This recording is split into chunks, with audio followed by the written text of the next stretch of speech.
In 2026, short volatility products hold record assets, and zero-day options are roughly half of all S&P 500 option volume. Strategies that sell automatically when markets move. The archive on what automatic selling does to a market has one date on it: October 19th, 1987. This is that archive. This is an archive of the 1987 crash. Documented market data only. Not a forecast, not investment advice. Chapter 1. The Setup. The bull market was 5 years old. The Dow rose 44% between January and August 1987, while interest rates climbed all year and the dollar strained under twin deficits. Underneath sat portfolio insurance, an estimated $60 to $90 billion following a single rule: when markets fall, sell index futures to cut exposure. Insurance in name. An automatic seller by design. Chapter 2. The week before. October 14th to 16th, the Dow fell 10% across 3 sessions, ending with a 4.6% drop on the Friday. A weekend of margin calls followed, plus a public currency dispute between the US Treasury and Germany.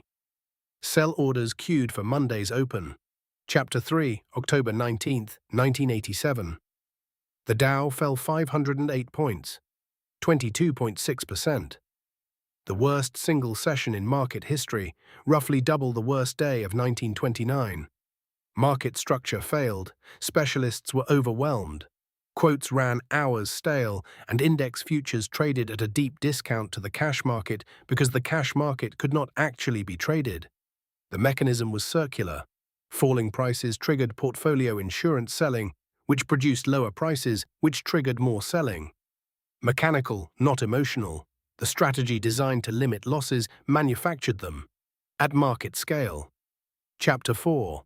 The Response. Alan Greenspan had been Federal Reserve Chairman for 2 months.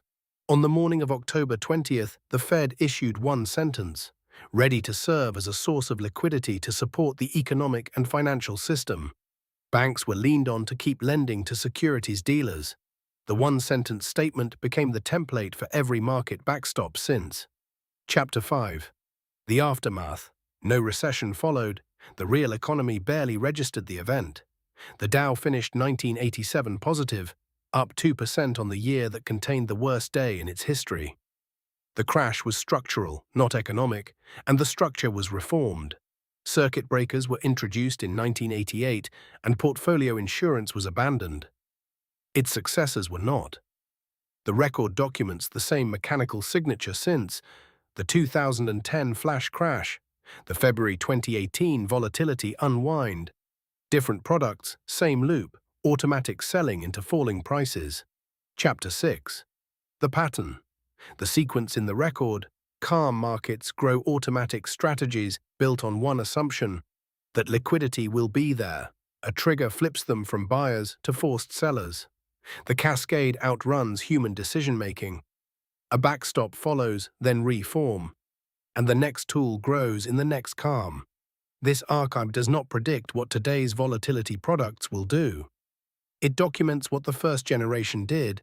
On the one day the record shows in full, the archive stays open. This is what the historical record shows.